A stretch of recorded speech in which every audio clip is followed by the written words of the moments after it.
Gaano nga ba ako kabilis Alam mo yon, ibig ko sabihin. Alam mo naman na siguro yun. So, yan ang ating pag-uusapan. But before anything else, please do me a favor. Please do subscribe and click our tiny notification bell so that you'll be updated every time we have a new upload videos. Disclaimer din mga idol, ang videong ito ay para lamang po sa may bukas ang kaisipan, may malawak na pang-unawa. Kung wala po tayo nito, maaari na lamang pong mag-skip at mamili po ng mga videos na nararapat po para sa atin. O yan.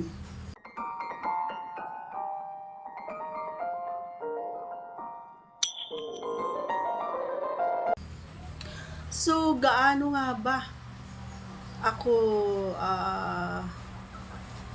kabilis? Alam nyo mga idol, hindi naman yan hindi naman yan nasusukat. Oo, nararamdaman yan. At saka, depende doon sa kinikilos ng partner mo. 'Di ba? Once na nagpakita ng motibo ang partner mo, nangangahulugan na ba yon ay ma-fall ka kaagad?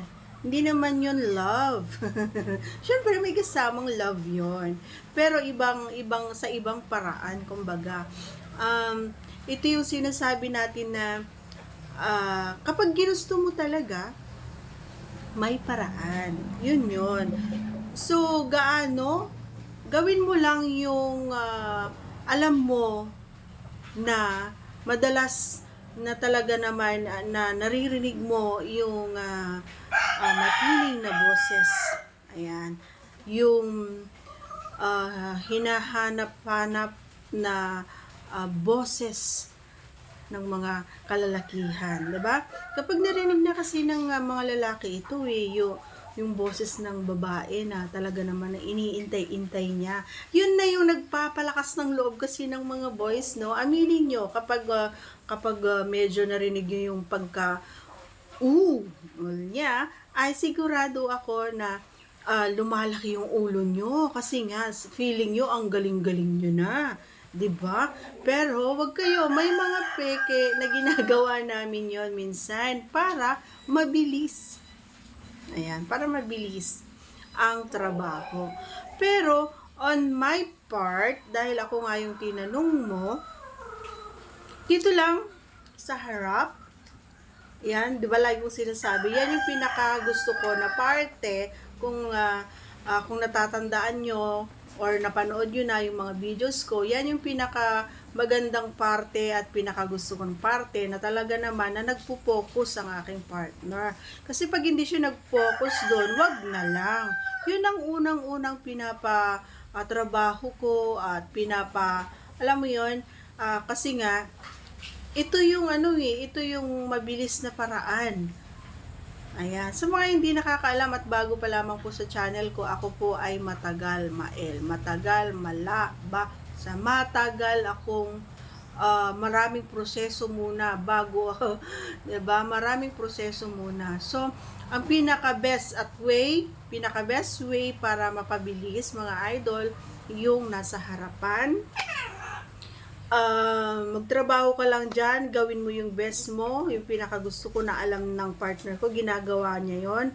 And syempre, hindi naman porket nakafocus ka doon ay doon ka na lang. Syempre kung kaya ng mga kamay mo na magtrabaho doon sa baba, so why not? So basta kayang-kaya ng katawan mo or yung powers mo, yung lakas mo, so pwede mong pagsabayin, kumbaga. So mas mapapadali ang trabaho mo kasi nga ako mismo, once na naramdaman ko na at medyo nagising na talaga ako na mismo yung magsasabi or ako na mismo yung pupunta doon sa taas mo at ako na mismo yung magtatrabaho. Wala ka nang gagawin, kundi mag-focus ka na lang doon kung saan mo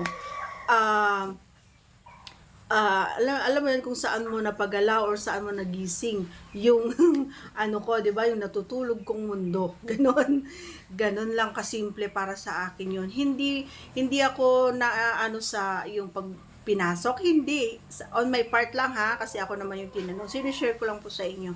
So, sa mga boys diyan na siguro nagtataka kayo, bakit yung partner nyo ay napakatagal, ba't ang tagal niya, ginawa ko na lahat.